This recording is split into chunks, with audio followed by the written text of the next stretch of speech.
Beaumarchais a bien raison de dire qu'en France, tout finit par des chansons. Car il n'est pas un scandale mondain, un adultère amusant, une grande dame troussée, une lesbienne célèbre, un ministre homosexuel, une comédienne nymphomane, un ballet rose ou une soirée un peu leste organisée par des personnages en vue qui n'ait inspiré un couplet ironique ou léger. Mis bout à bout, ces couplets constituent une extraordinaire chronique scandaleuse qui commence à Charlemagne. Car sous Charlemagne déjà, les chansonniers composaient des couplets d'actualité. Et quand le grand empereur mourut, on le pleura en musique. Les Francs, les Romains et tous les croyants sont frappés de deuil et d'un grand chagrin. Les enfants, les vieillards, les princes glorieux du monde crient, c'est un fait, la perte de Charlemagne. Hélas, que je suis malheureux.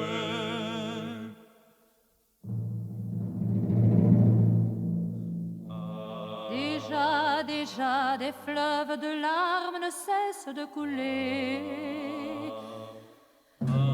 Les matrones pleurent la mort de Charlemagne. Christ, toi qui gouvernes les armées des cieux, donne le repos à Charlemagne en ton royaume. Hélas, que je suis malheureux.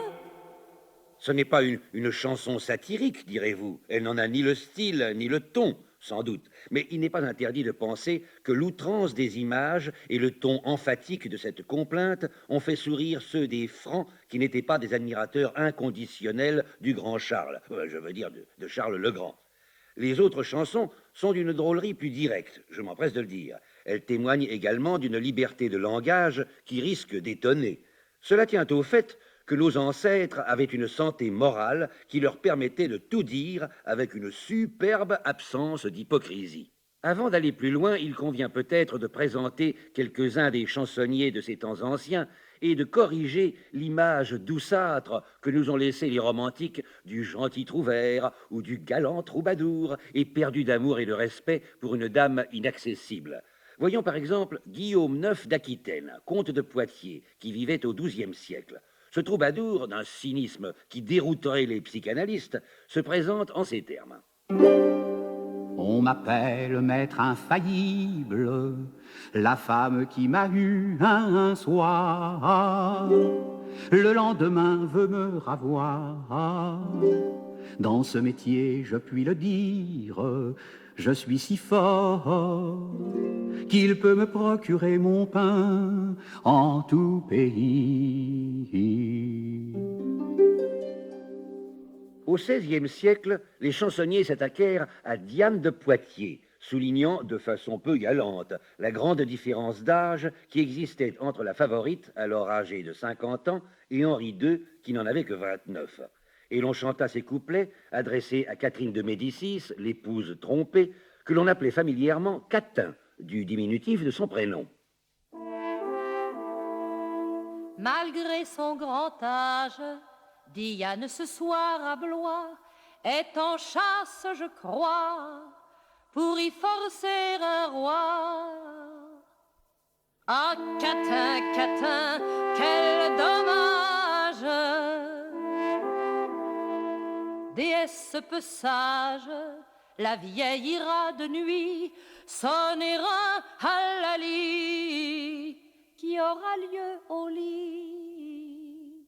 Ah, Catin, Catin, quel dommage!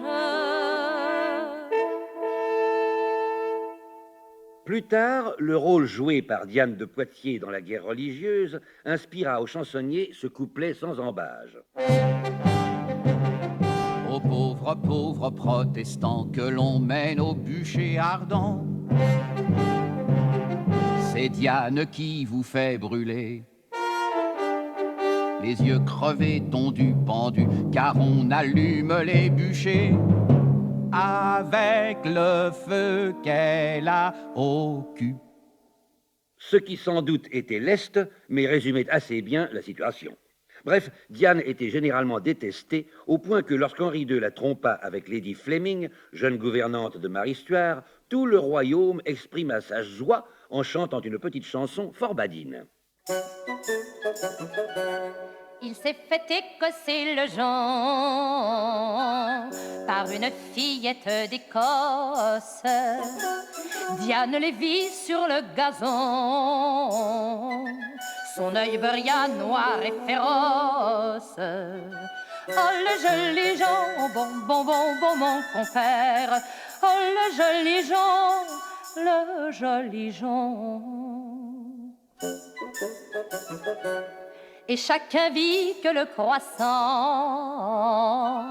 dont tous les artistes vous ornent, aux déesses depuis 20 ans, n'était qu'une paire de cornes.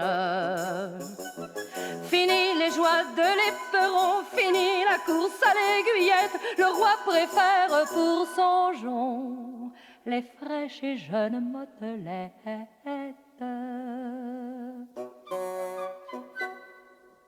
En 1566, les chansonniers s'occupèrent de la maîtresse de Charles IX, Marie Touchet. C'était une gracieuse orléanaise, aux yeux bien fendus et au tempérament ardent, qui n'abandonnait les parties de courte pointe dans la couche royale que pour protéger les protestants, ses frères en religion, car elle était huguenote. Le peuple, n'ayant rien de précis à lui reprocher, se contenta de faire des calembours avec son nom. C'est Marie d'Orléans, touchez-la, ma commère, touchez-la. C'est Marie d'Orléans qui a de beaux bras blancs en son jardin d'amour. Touchez-la, ma commère, touchez-la en son jardin d'amour. Un roi vient tous les jours, s'en vont jusqu'à Chessy. Touchez-la, ma commère, touchez-la, s'en vont jusqu'à Chessy pour y passer la nuit.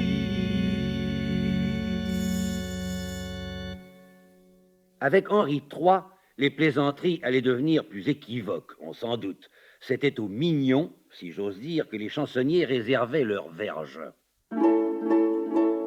Avec ses petits compagnons, depuis que le roi trouve bon de chercher un plaisir contraire, il faut le dire tout crûment, ce n'est pas par étonnement que la cour est sur le derrière.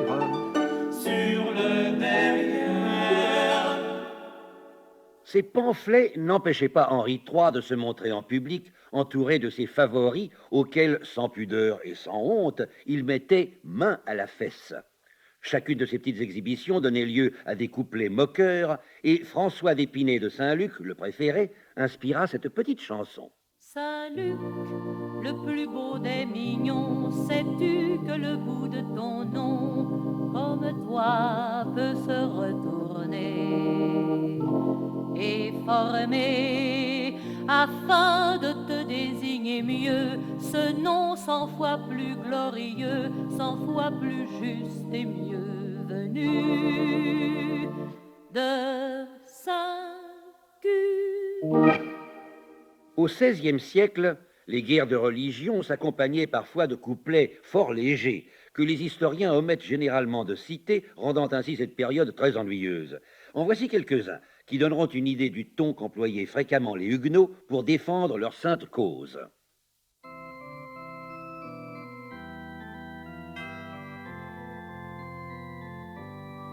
Prêtre Roy, après la messe, s'en va toucher les fesses des fringantes nonins, puis baiser les moinesses et chevaucher l'abbesse qui se pomme en latin. Moine, de qui te moques-tu? Tu aimes trop le cul. Moine de qui te moques-tu? Tu aimes trop le cul. Ce qui était assez direct. Ou encore... Il est bien fini le temps, papiste lubrique, prêtre satanique et moine puant, où pour prêcher vous mettiez la main à la fente de vos pénitentes, plus qu'au bénitier. Les catholiques répliquaient par des chansons tout aussi drues, et Calvin, qui avait la très mauvaise réputation d'aimer son prochain dès que celui-ci avait le dos tourné, fut tout spécialement attaqué. Calvin est un homme très intelligent. Il vient de Sodome prêcher contre Rome et les sottes gens. Calvin n'aime pas les cons, Verdurette, Verduron. Calvin n'aime pas les cons, mais les petits garçons. Dans ce duel à coups de chansons, les problèmes religieux, on le voit, étaient un peu oubliés. Plus tard, les chansonniers se penchèrent avec quelque indiscrétion sur la vie amoureuse de la reine-mère, Marie de Médicis. La Florentine était, on le sait, la maîtresse de Concini, cet aventurier auquel elle avait donné le titre de maréchal d'Ancre, et les membres de la cour chantonnaient, en clignant de l'œil, dans les couloirs du Louvre. Si la reine allait avoir un enfant dans le ventre, il serait bien noir car il serait d'encre. oh guéridon, dondelle, oh guéridon, don. Louis XIII, roi ennuyeux, qui passait son temps à s'ennuyer, ne pouvait pas inspirer de couplets truculents aux poètes satiriques de son temps. Après l'avoir considéré sur toutes ses faces et s'être bien convaincu que ce souverain était pour eux un mauvais sujet, ils s'intéressèrent un moment à la jeune reine Anne d'Autriche, dont le flirt avec le beau Buckingham, ou Bouquincan, comme on disait alors, avait fait jaser la cour. Si la reine admire l'anglais en visite, c'est que notre cire, la toute petite, sa turlure, et que la pauvre Anne, pour ses 25 ans, a besoin d'un âne ou d'un Bouquincan pour son turlure. Mais Anne d'Autriche ne céda pas au bel anglais et continua sa chaste existence auprès de Louis XIII, qui, lui, rougissait devant les dames. Et cœurés par ce couple de souverains pudibonds, les chansonniers lancèrent un couplet qui amusa la cour et la ville. Au temps du roi Guillemot et de la reine Guillemotte, on prenait les hommes au mot et les femmes à la motte. Et les braves gens pensaient en soupirant que les temps avaient bien changé. À la mort de Richelieu, les chansonniers s'en donnèrent à cœur joie, et presque tous les couplets composés en guise d'épitaphe concernaient la liaison du prélat et de sa nièce, Madame de Combalet. Si gît le fléau de la terre, ce prêtre qui faisait la guerre, qui vécut du sang des Français, l'auteur du mal qui nous désole, et qui de sa nièce autrefois eut 2 enfants, Et la vérole. Ce qui ajoutait à la tristesse de l'événement. Le 26 août 1648, Mazarin fit arrêter en plein midi un de ses principaux adversaires au Parlement, le conseiller Broussel. Immédiatement alertés, les Parisiens fermèrent leurs boutiques et tendirent les grosses chaînes de fer qui étaient à l'entrée des rues principales. En quelques heures, 200 barricades furent formées et les émeutiers entourèrent le palais royal. La fronde commençait. Le lendemain, une longue complainte circula dans toute la ville. En voici un extrait. On verra que la chanson, qui tenait déjà lieu de presse d'opposition, pouvait devenir à l'occasion un moyen populaire d'information.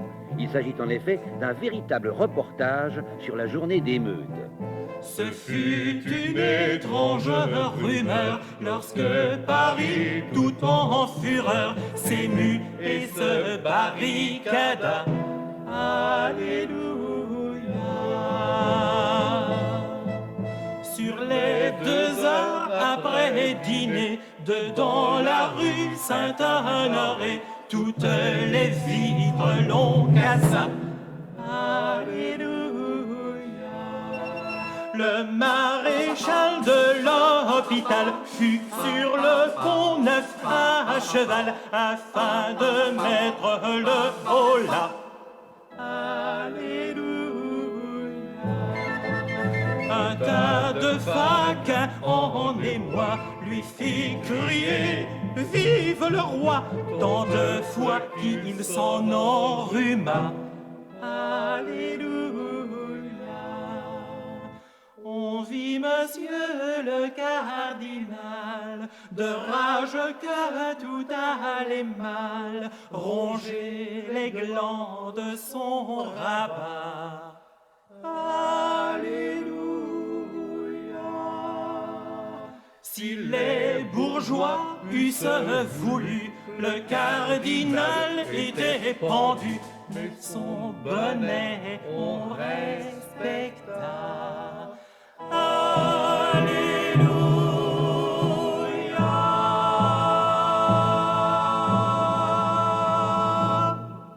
Bientôt, les chansonniers allaient appeler tout le pays à l'insurrection contre Mazarin. Et la chanson, comme dans tous les mouvements populaires, devint une des armes les plus dangereuses de la sédition.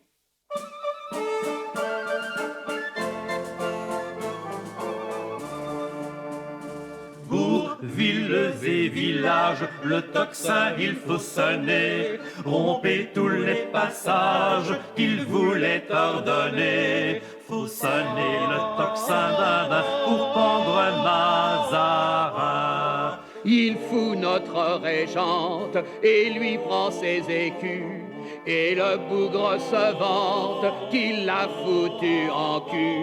Faut sonner le tocsin d'un pour pendre Mazarin. Malgré les réserves alimentaires que possédait Paris, les effets du blocus organisé par la Régente ne tardèrent pas à se faire sentir. En mars, les vivres commencèrent à manquer et les Parisiens connurent de dures restrictions.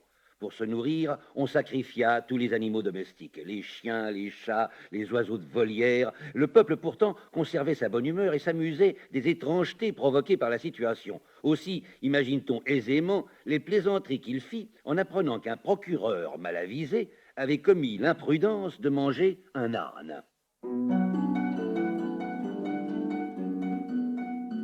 Il était assez renommé d'être un procureur affamé, mais durant la disette extrême, il fallait qu'il fût enragé, et si chacun eût fait de même, Paris se fût entremangé. Mais qu'il aurait jamais pensé que ce procureur insensé eût fait cet horrible carnage. Plaideurs, cessez vos différends, fuyez ce méchant dont la rage n'a pas épargné ses parents. Tandis que les magistrats se dévoraient ainsi entre eux, certaines jolies femmes, elles, se donnaient pour un peu de farine. Et plus tard, on chantera cette époque de restriction avec nostalgie. Mon Dieu, le bon temps que c'était à Paris durant la famine, tout le monde s'entrebaisait. Mon Dieu, le bon temps que c'était.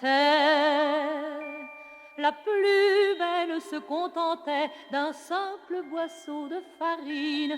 Mon Dieu, le bon temps que c'était à Paris durant la famine. Les princes, hostiles à Mazarin, étaient poussés par quelques belles excitées, ravis de pouvoir jouer un rôle politique. À la fin de 1650, le cardinal, excédé, en fit exiler 2 parmi les plus dangereuses, les comtesses de Fiesque et de Pienne. Cet événement bien parisien inspira une chanson d'une extraordinaire violence. Mazarin, ce bourgeron de Paris chasse les cons. C'est un renégat, un bougre d'ingrat, de les avoir en haine. Il n'eût jamais été qu'un fat sans celui de la reine, l'on l'a, sans celui de la reine. Moi, je ne veux point de mal à monsieur le cardinal. C'est un étranger qui veut se venger. Je pardonne à sa haine, mais je voudrais bien étrangler notre putain de reine, l'on l'a, notre putain de reine.